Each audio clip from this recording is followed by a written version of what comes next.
Welcome to the Been There Doing That podcast. I'm Robert Scrivener. And I'm Gayla Scrivener. We left the 9-to-5 grind, downsized, and our goal is to have freedom to live and to work from just about anywhere.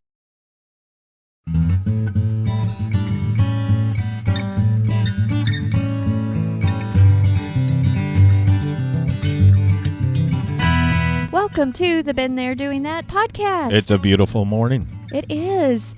And another weekend, another Hamfest. What are you doing to me, Robert? Well, I'm trying to get you broke in. Oh, man. It gets you accustomed to them.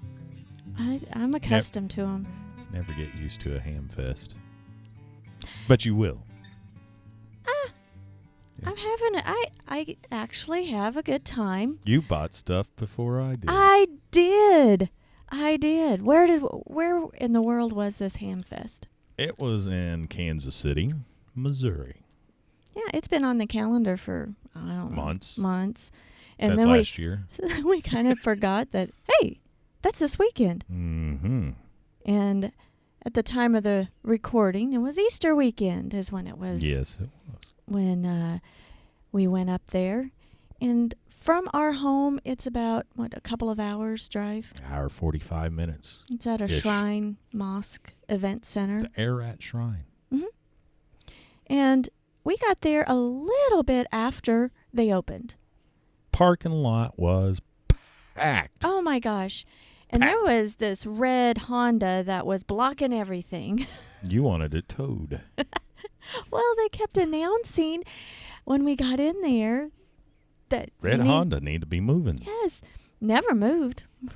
I think by the time we might left. have been deaf. Maybe. Mm-hmm. But anyway, it was packed. It was packed, and it was a good time. And it seemed, well, I didn't go last year, but you said it seemed busier this year than last year. Because I've been the last 3 years. And, oh, goodness, we had to fight our way through the aisles. It was packed. It was just packed. The arrangement of their tables. I think they sold more tables than they anticipated. That might have been because the arrangement of them were not exactly conducive for traffic. Oh. Yes. And I overheard some gentleman say, getting through, he's like, they didn't arrange this for fellers like me, for most ham radio operators of this size. Well. It wasn't me who said it. I didn't either. Oh. Well, we looked around, back and forth, got there at 8, and I was the first to buy. Actually, I said, hey, Robert. Give me $2. Give me $2. I found something. And it was not at all ham-related. No, it had to do with the camping side. I found an Izzy Foods complete camp cookware set. Improved. It was improved. Camping. I don't know. Cookware and set. the guy that I was talking to, he said, go ahead and open it, see if it's all there and stuff. And I opened it, and everything was still in the plastic. And I said, you've never used this. And he's like, nope. And I said, well, what are you asking for it? $2. Robert? Give me $2. Give me $2. Because I don't carry cash. I noticed. And I was very pleased with the purchase. Good. It's a little bit of a... We're going to use it. Yeah. Before he did. Exactly. Yeah. But it has different pieces than what we have in our regular camp set. Mm-hmm. And might as well, Combine the two. Yeah, I tried to nestle them because they are slightly different sizes. Mm-hmm. And it came with a mesh little bag. Because our plastic bag for the other one is all ripped to shreds. Maybe I should make a leather one. I'm thinking a crocheted one. A crocheted one. That's mesh. Yeah. Be easy. I don't know. Yeah, that's all you there. I know. Takes up less space than leather. I don't know about that. I'm Be thinking. a lot stronger leather. Won't rip. Well, anyway, moving on. Nothing to see here. I didn't know if you would ever find anything, but you finally I did. spent some money. What did you find? Oh, let's see. I scoured and scoured and scoured and finally found something I just thought I had to have. And it was a LDG 4-to-1 ballon. What does that do? Well, it's good for making off-center fed dipoles. Does it save space in our travel ham shack? Yes, it does. You're all fine with it. And it can handle up to 200 watts, which is perfect for portable use. Oh, portable use. As long as it makes your bag for your ham radio smaller. It's getting there. It's so much better. So much better. Well, then. Yes. I was getting tired, kind of puny. No, I was getting tired. And we walked and walked, and so found a nice little couch to sit on. And you whipped out your crochet stuff and started going to town. I did. While you were doing Instagramming stuff and taking pictures and video. Gotta keep up with my peeps on the social media. And all of that. And then you turned back around at me. It was about 10 o'clock or so. And you was like, well, it's 10 o'clock. Let's go. I think I'm done here. Find a state park. I said, ooh. Yeah.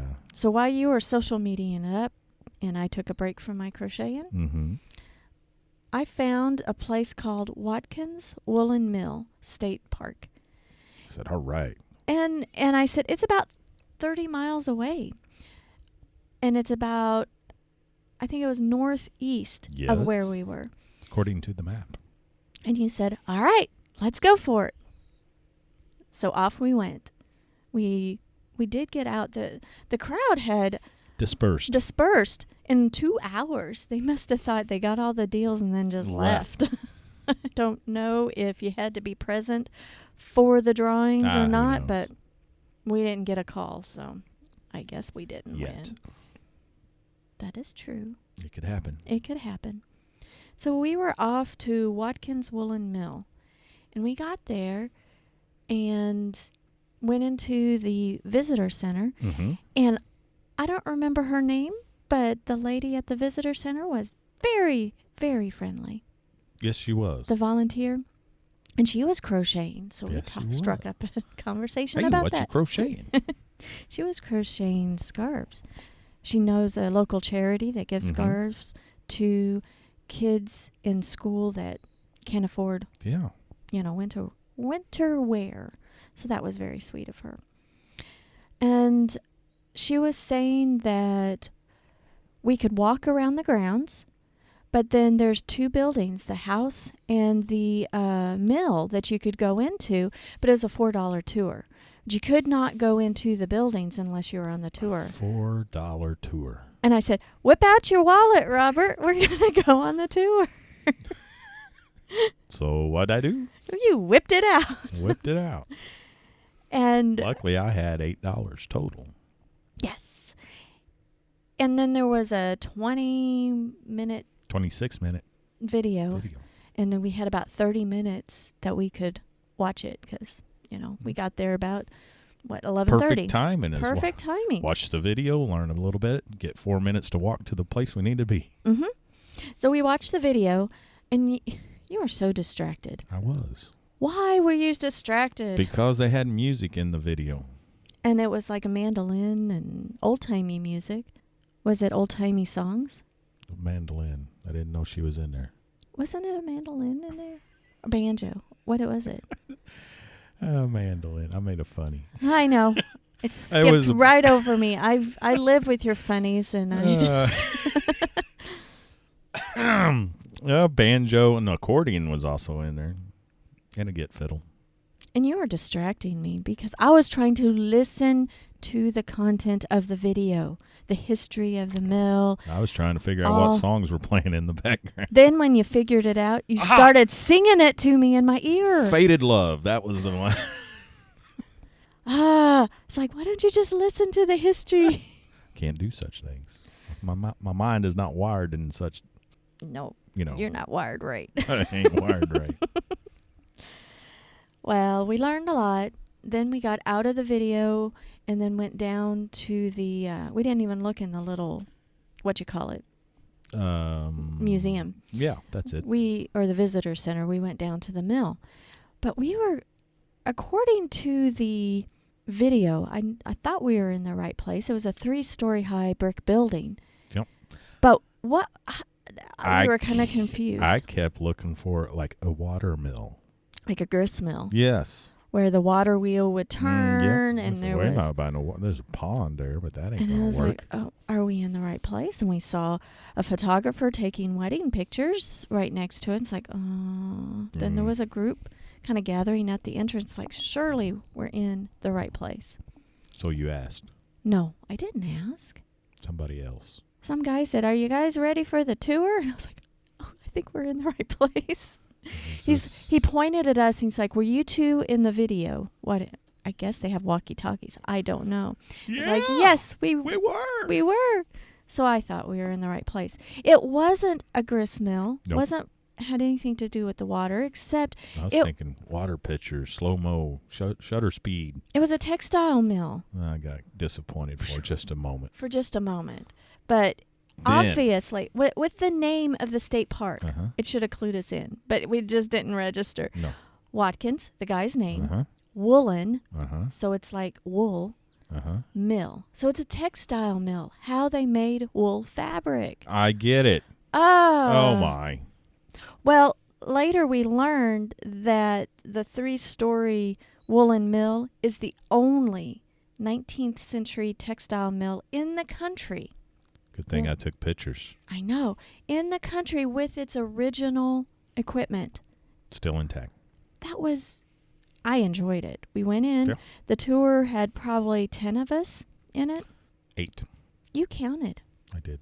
Very good. So it wasn't a big tour. It was a pop quiz, wasn't it? It wasn't a very big tour, but it was so nice. And he took us through the building in the steps of how the fabric was produced. And so that meant going kind of zigzagging around the mill, which was kind of neat because we got to see different things and stuff like that. And he was quite a humorous tour guide. He was. You liked him a lot. Well, he had humor. He had humor. Dry humor. Yeah. And if you paid attention, you got it. And if you didn't, whoosh, right over your head. Poor guy, there wasn't a lot of interaction with us. No.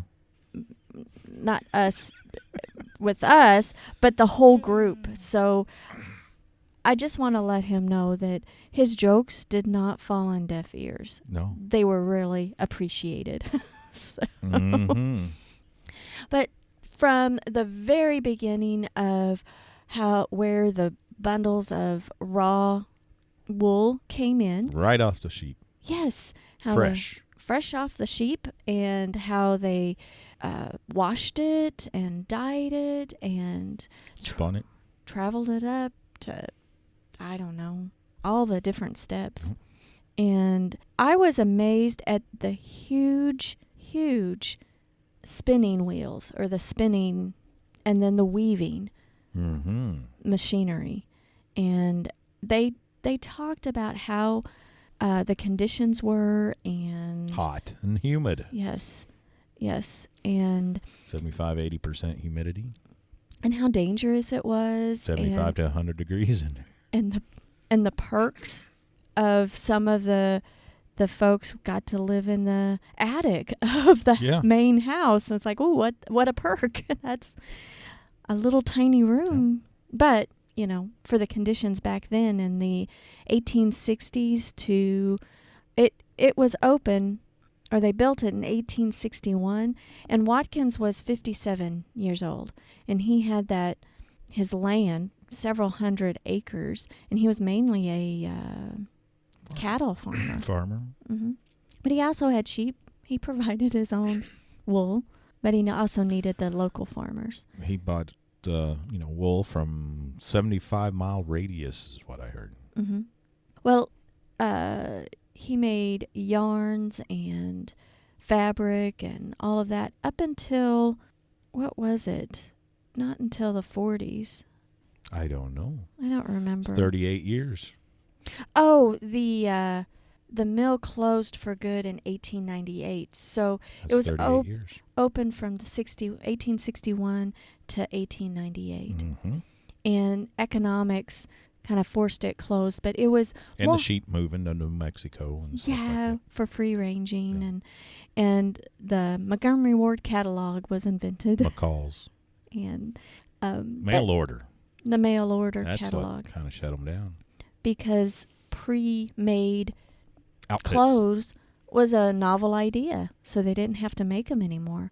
But it was I really enjoyed it to learn a different perspective on the industrial age, because I really haven't Studied that? studied that. I have not either. We take things for granted about our workday. Used to, before the industrial age, we didn't have 8 to 5 work days. No. Of course, back then it wasn't 8 to 5. No, It was like 10 to 12 hours a day, 6 days a week. and child labor, and you worked for a quarter a day and all of that, or quarter a week or a month. I don't know. It was grueling. No pay and just live here rent free. Barter. Kind of like work camping, isn't Mm-hmm. it?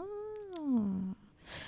Well, then after the mill, then we walked over and got we're connected with a different tour guide for the house.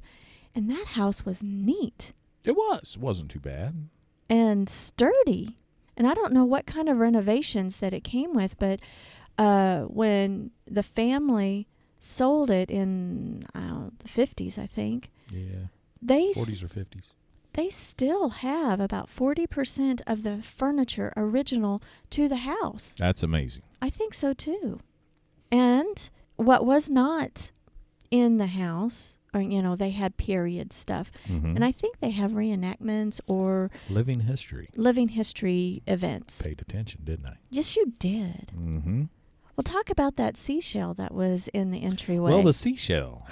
As soon as you come in the front door, you got this grand, elaborate staircase up there, and then and the little seashell. it was Wasn't not little. So little. It was about as big as your head. Okay. So it was enormous seashell. And It's like a conch shell.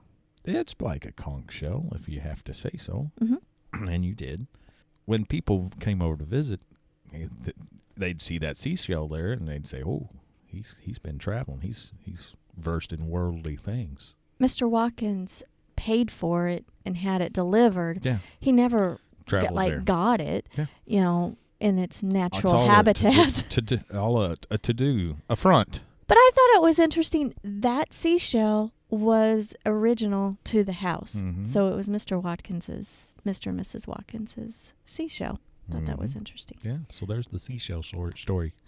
That's easy for you to say. Yeah, that's what I said. You asked about the rugs. All the rugs, they Throw were rugs. They are original, No. made by. They weren't original. They were made by volunteers on the original house loom. Oh, You didn't pay that much attention. well, I was trying. Had other things going. Ooh, squirrel. They have the original house loom, and they have it in what was back then the summer kitchen. No, the winter kitchen. Mm-hmm. But they don't know where it was placed when they were living there, but that's, for lack of a better place to put it, that's where they put it. But they use it still Mm-hmm. from the 1800s. Mm-hmm. Isn't that the coolest thing? It's huge. It is huge. I don't think we'd fit it in the RV. No, but I do want to do some weaving. Oh, They've got little tiny ones. travel looms. Yes. Well, there you go. I want something different than, those potholder looms that when we were kids, you Mhm. kind of made those. Yeah. And those, they came with those little bands Mm-hmm. that were nylon. Why would you make a potholder out of nylon? Because they melted. Well, it was the 80s, and Everything was made out of nylon. is that Polyester. leather or pleather?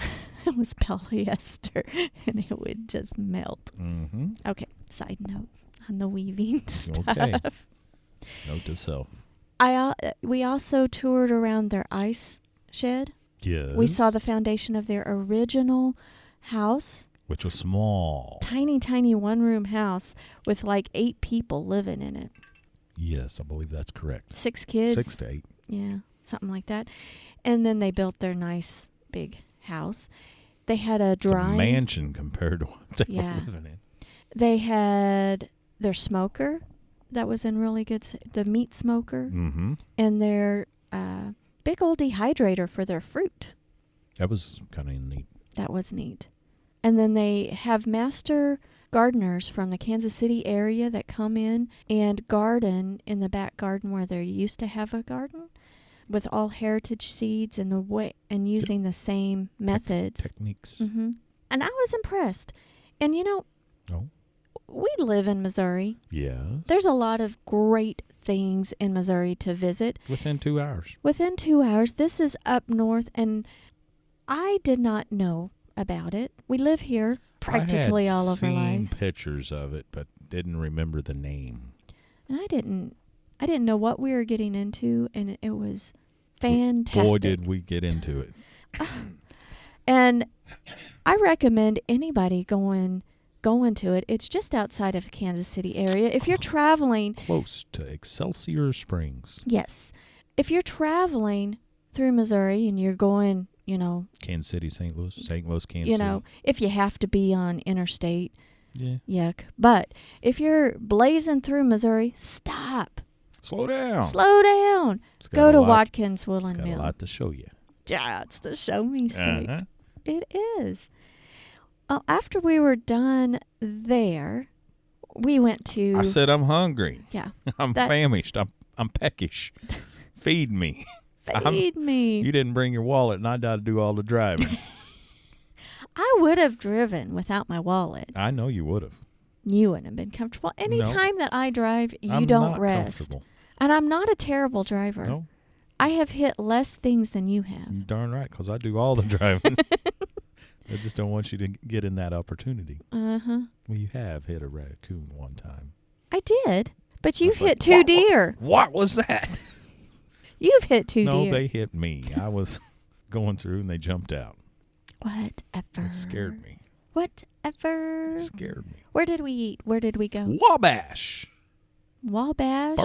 Barbecue. Train station. Old train depot. Train Where? In Elixir. How do you say it? Elixir?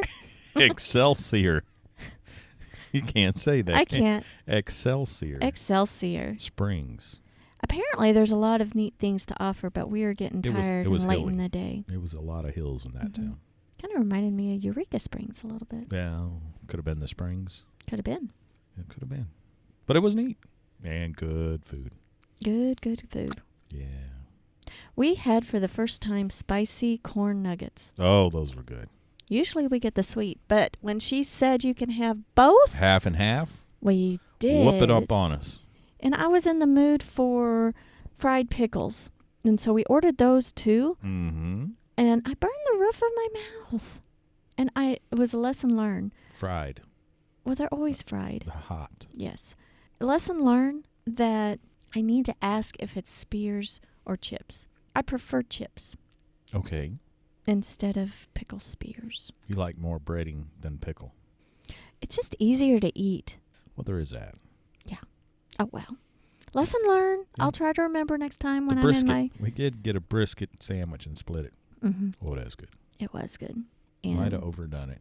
we were miserable on the drive home, weren't we? I was driving. You were over there Crocheting. again. I was making a... There it is. Mm-hmm. Uh-oh. We're having technical difficulties. I'll edit this part out. Okay. Well, I was over there making a new little bag for a computer that was going to arrive that very same day, and I was excited to get it. And what did you get? I got a Acer Google or Chromebook Mm-hmm. because it is smaller than my regular laptop, and I am trying to convert and be as productive as possible and as small as possible on our trip. Which, by the way, our big overlanding trip, which we want them bigger, but a month long, we're going to be gone for a month. Yeah. And for most people that's around us, that's huge. They're like, oh my gosh, you're going to be gone for a whole month. Yeah. And some people think we're already gone. Yeah. Woohoo. Cuckoo. Oh, well. Yeah, well. They just don't get it. They just don't get it. But I got my Chromebook, and I am learning and training myself while I'm moving into it, which is a big deal. I'm having trouble with email. You'll figure it out. I'll figure it out. But Watkins Woolen Mill, Hamfests. Yeah. You can't get any better than Wabash that. barbecue. And Wabash barbecue. That is good. Wonderful, wonderful time. So, why don't you wrap it up, Robert? Where can they find us, Kayla? Where, Robert? Been there doing that.com. Exactly. And follow Robert on Instagram with Been There Doing That. Or you can find us on Facebook. It's all under Been There Doing That. Or you can find us on YouTube. Oh, there's going to be YouTube films on this. Yeah, providing we have audio. Yeah, and if not, I might just stick some cheesy music over it. Really? Or I could get you to narrate.